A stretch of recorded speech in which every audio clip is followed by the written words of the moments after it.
배울 건데요. 하나님이 이 왕을 통해서 우리에게 어떤 말씀을 주고 싶어 하시는지 한번 말씀 읽겠습니다. 열왕기 하 23장 25절입니다. 준비 시작. 요시와 같이 마음을 다하여 뜻을 다하여 힘을 다하여 모세의 모든 율법을 따라 여호와께로 돌이킨 왕은 요시와 전에도 없었고 후에도 그와 같은 자가 없었더라. 아멘. 자, 한번 볼까요? 아니 우리 친구들과 같은 어린이가 방에 놀고 있습니다. 방이 어때요? 정리가 하나도 되지 않았네요. 물건들도 넣지 않고 계속 게임만 하고 있어요. 이런 사람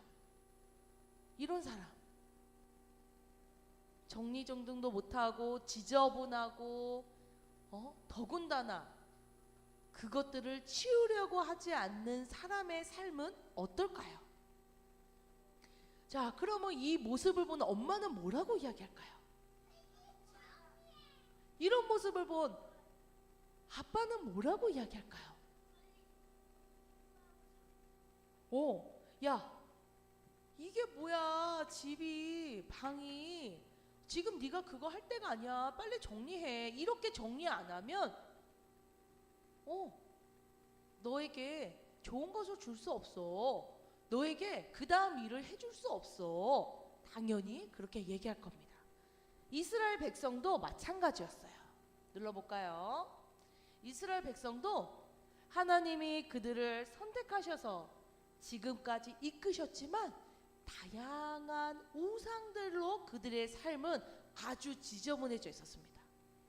하나님을 말로는 하나님의 선택된 백성이라고 했지만 그들은 각종 우상과 미신과 삶에 대한 욕심과 자신에 대한 교만으로 하나님이 기뻐하지 않는 삶을 살고 계셨어요. 하나님은 그래서 이 백성들의 삶에 개입하시기로 합니다.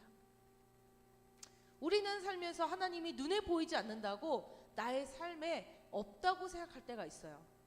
사모님도 그럴 때가 있었습니다. 사모님이 초등학교 때 엄마 아빠와 떨어져서 기숙사에서 생활한 적이 있었어요. 어른이 없이 혼자 살다 보니 마음이 너무 힘든 거예요. 엄마도 보고 싶고 아빠도 보고 싶고 집에도 가고 싶고, 그런데 학교를 다니느라고 떨어져서 학교에 가까이 있는 기숙사에서 생활하고 있었어요. 그때 사모님은 하나님이 날 버렸나 라는 생각을 했어요. 기도를 하고 싶지도 않았습니다. 교회에 가고 싶지도 않았어요. 그래서 그 시간이 사모님에게는 굉장히 우울한 시기였어. 하나님이 눈에 보인다면 찾아가 볼 텐데, 예수님이 만져진다면 진짜 바지가랑이라도 붙잡을 텐데 하나님은 보이지 않아요. 예수님은 나에게 속삭이지 않아요. 하지만 사모님이 그 어려운 시간을 지나고 기도하는 중에 하나님이 나에게 이런 얘기를 하셨어요. 나는 그 어린 은정이와도 지금 대학생이 된 은정이와도 항상 함께 하신다는 것을 깨닫게 해주셨습니다. 그러고 나니까 너무 기쁜 거예요. 왜냐하면 그 어려울 때도 하나님은 함께 하셨어요. 그게 단순히 어려움이 아니라 하나님이 나를 이끄시는 방법이셨던 거야. 내가 괴로울 때도 하나님은 항상 나와 함께 하셨어. 그 괴로움을 나 몰라라 하는 것이 아니라 내가 항상 함께 괴로움을 같이 짊어지고 가시고 있었던 거죠. 그게 바로 하나님의 사랑입니다. 하나님 또한 이스라엘 백성에게 개입하시기로 합니다. 왜요? 사랑하시니까요. 우상 숭배하면서 그렇게 살아가는 백성을 그냥 두지 않으시고 바로 이 왕을 선택합니다. 남유다의 이 왕을 선택해서 하나님의 일을 하게 됩니다. 눌러주세요. 이 요시야 왕은요 8살 때 왕이 되었어요. 8살 손 들어보세요. 8살. 우리 다현이 만날 때 왕이 되었어요. 그것이 매우 기쁜 일만은 아닙니다. 얼마나 부담되고 어른들이 얼마나 많은 것을 요구하겠어요. 그런데 요시야 왕은요, 그의 할아버지의 왕이었던 므낫세 왕의 악행을 보면서 자랐던 것과 달리 자기는 하나님만 따르는 왕이 되겠다고 결심합니다. 그리고 하나님이 기뻐하신 일은 하고 하나님이 기뻐하지 않는 일은 과감하게 하지 않아요. 이스라엘 백성에게 하나님이 가장 싫어하셨던 일은 바로 우상을 섬기는 것이었습니다. 그리고 그의 선조 왕들이 무당과 박수와 주술객과 마술사를 불러서 미신을 섬겼던 것과 달리 이 요시야 왕은 그것들을 모두 금지해요. 그리고 성전에 우상을 갖다 놓은 것을 모두 깨부십니다. 그리고 하나님만을 예배하기 위해서 성전을 다시 정비해요. 우상들이 모두 끌어내려지고 부서지고 쫓겨나고 우상을 숭배하던 이단자와 무당과 술객들이 다 떠나가고 하나님이 기뻐하시는 비로소 예배가 열려지게 되는 겁니다. 그러던 중 이 요시야가 하나님의 말씀을 발견하는 사건이 생겨요. 지금으로 말하면 마치 성경책을 어디선가 찾은 것과 같아요. 그 말씀을 읽어보니 하나님이 기뻐하는 것과 하나님이 기뻐하지 않는 것에 대해서 쓰여져 있는 거예요. 자, 우리도 알 수 있습니다. 하나님이 기뻐하고 하나님이 싫어하는 거 어디에 써 있을까요? 성경. 누구예요? 성경입니다. 맞아요. 성경에는요, 하나님은 이런 분이야. 하나님은 이런 걸 너무 기뻐하셔. 그리고 하나님은 예수의 이름으로 우리와 함께 하시는데 너희들 이렇게 살아야 돼. 그리고 끝은 이렇게 될 거야. 라는 우리의 모든 것을 다 적어주셨어요. 그 말씀을 본 요시야 왕은 옷을 찢으며 하나님 앞에 온전히 나아가기를 소망합니다. 왕이면은 얼마나 대단해요. 왕이면은 자기가 명령해서 사람의 목숨을 죽일 수도 있는 그런 권력이 있어. 근데 그런 사람이 하나님의 뜻을 알고 너무 마음이 괴롭고 너무 마음이 벅차고 너무 그렇게 하고 싶어서 옷을 찢으며 나아갔다는 거야. 바로 하나님 앞에. 그래서 이 요시야 왕은 그가 통치하는 중에 이런 선한 왕이 있지 않고 하나님의 말씀을 따르는 왕이 있지 않고 하나님을 가장 기쁘시게 하는 왕으로 성경에 기록되어집니다. 눌러볼까요? 하나님은 이런 요시야가 하나님께 드리는 예배를 기뻐 받으세요. 어느 왕보다 더 성대하게, 어느 왕보다 더 진지하게, 어느 왕보다 더 간절하게 하나님께 예배드립니다. 그런 예배 하나님 기뻐 받으실까요? 안 받으실까요? 받으십니다. 아까 전에 우리 주연이가 토할 것 같지만 참았던 것처럼 내가 힘들어도 하나님을 기쁘시게 한다면 내가 율동하리라. 하나님을 기쁘시게 하면 하나님을 기쁘시게 하면 내가 힘들어도 참으리라. 그 마음을 하나님은 엄청 기뻐 받으세요. 네, 바로 요시야 왕은 그런 왕이었습니다.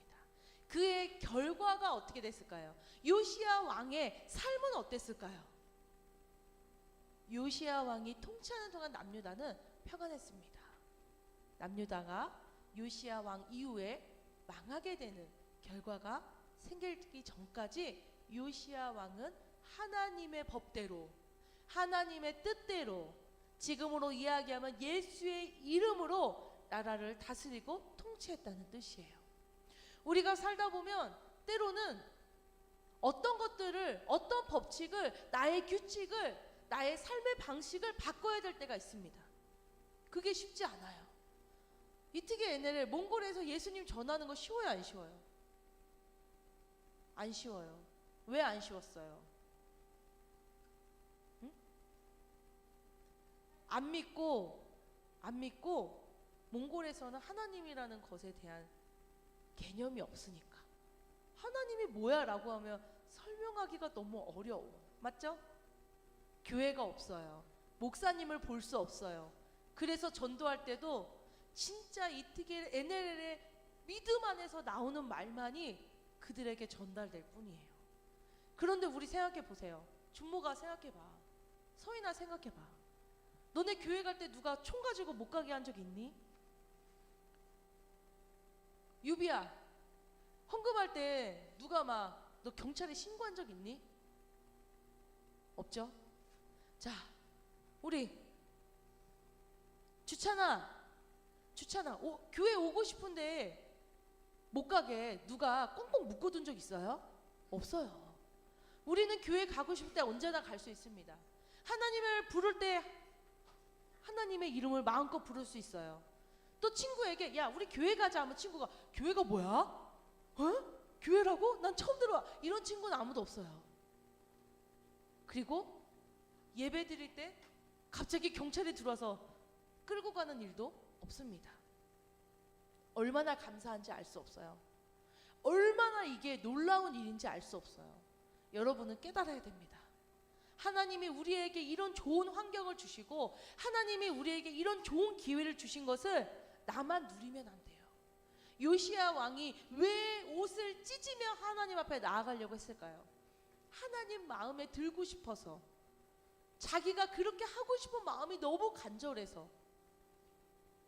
요시야 왕은 그래서 하나님께 사랑받고 그래서 그의 나라가 예수의 이름으로 지킴받을 수 있었다는 거예요. 나의 삶 속에 하나님을 제대로 알지 못하고 내가 그냥 아유 뭐 이 정도면 되겠지. 아 친구들이 뭐 이 정도. 아 내 친구들은 교회 다니는 친구 없는데. 아유 뭐 우리 집은 안 믿으니까. 아유 우리 부모님은 안 믿으니까 내가 또 굳이 이렇게까지 할 필요 없어. 그냥 내 삶의 방식을 유지하고 하나님을 기쁘시게 못한다면 그는 아직 예수의 이름을 갖지 못한 자입니다. 예수의 이름을 가진 자는요 요시야 왕처럼 그렇게 될 거예요. 하나님을 기쁘시게 하고 하나님을 기쁘시게 하지 않는 것을 과감하게 버릴 수 있습니다. 하나님의 뜻을 항상 구하고 하나님을 찾는 자예요. 우리에게 어떻게 하면 될까요? 나의 삶의 아주 작은 것, 그리고 내가 절대 바꿀 수 없다고 생각하는 것에 대해서 예수의 이름으로 기도하시길 바라요. 우리 부모님이 안 믿나요? 예수 이름으로 기도하세요. 나에게 어떤 걱정, 근심이 있나요? 예수 이름으로 기도하세요. 그리고 하나님께 정말 내가 하나님을 기쁘시게 하고 싶다고 고백하세요. 내가 정말 하나님의 뜻대로 살고 싶다고 고백하셔야 돼요. 될 대로 되겠지, 잘 되겠지, 교회 다니니까 해결되겠지, 그런 거 없어요. 내가 찾아야 됩니다. 내가 해야 됩니다. 내가 예수의 이름을 사용해야 됩니다. 내가 하나님을 기쁘시게 해야 돼요. 그런 자에게 하나님이 만나주시고 찾아주시고 해결해주시고 열어주시는 역사가 일어날 줄 믿습니다. 하나님 아버지의 극진하신 사랑과 성령의 감화 감동 치유 회복 세워주심의 은혜가 어렸을 때부터 예수의 이름으로 살기로 다짐하고 예수를 붙들기로 다짐하는 우리 모든 친구들 가운데 지금부터 영원토록 함께하기를 축원하옵나이다.